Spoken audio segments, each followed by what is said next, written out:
Joining me shortly is the Shadow Finance Minister Jane Hume. I want to play you a little, though, of what Jim Chalmers said about Angus Taylor yesterday, and what he says are gaffes or lies, egregious lies. Have a look.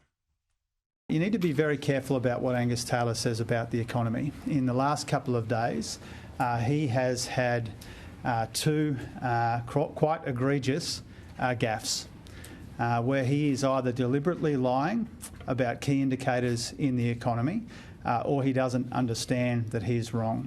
So I caution you, when Angus Taylor talks about the economy, to make sure that what he's saying has a basis in fact.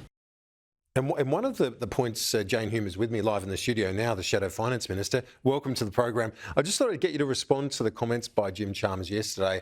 One of the points he was making is where the Coalition says the government actually didn't bank as much of the upgraded revenue as it claims. What's it basing that argument on? Because I know Angus Taylor and you have said this for months. Essentially, the government has spent an additional $209 billion since the last election. Now, you don't need to look very far. It's simply a comparison of the pre-election fiscal outlook, which is confirmed by the Parliamentary Budget Office, and most recent economic data that we have, which is MyEFO, just before Christmas, which shows that there has been an increase in tax receipts and an increase in total revenue, yet the underlying cash balance has only gone up by a lesser amount than anticipated. Now, why is that? It's because expenditure has increased by that $209 billion.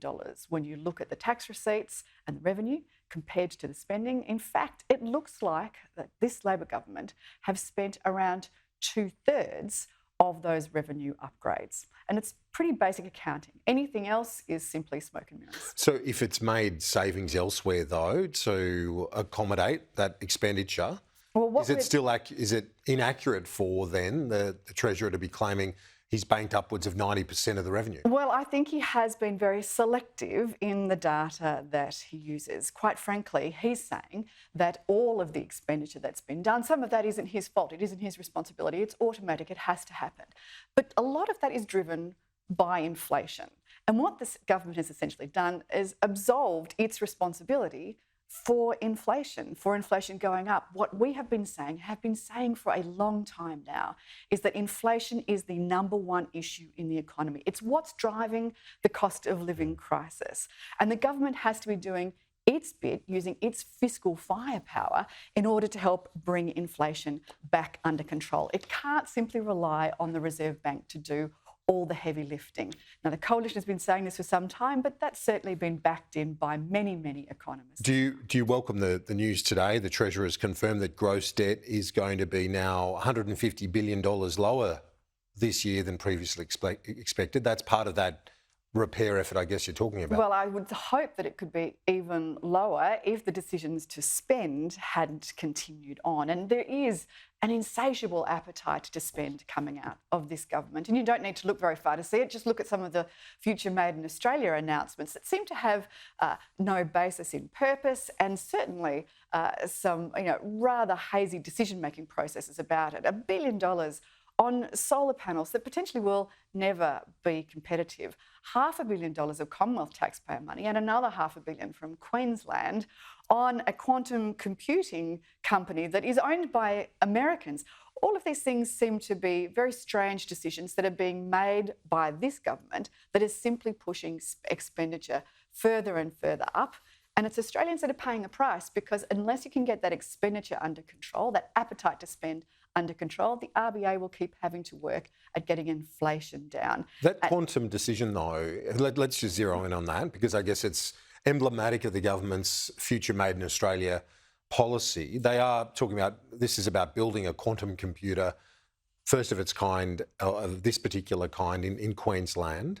And Boston Consulting said that it would have a massive multiple flow-on effect for the economy if that is to be achieved. So isn't it smart of the government to try and leverage some of that technology and get there at the ground floor, so to speak. You don't need to convince me of the benefits of quantum computing. I used to be the digital economy minister, and I know that quantum is a really important part of our AUKUS agreements, but it's also one of the great drivers, potentially, of productivity.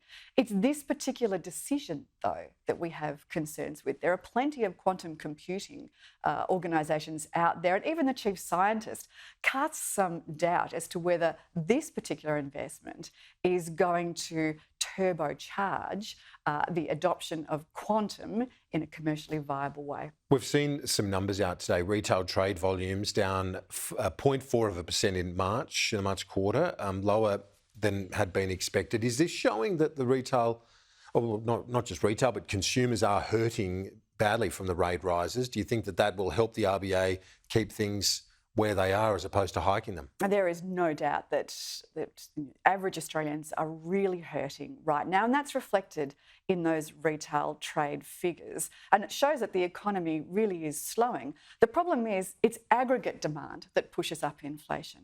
Aggregate demand is driven by two components. There's private sector, but there's also public sector.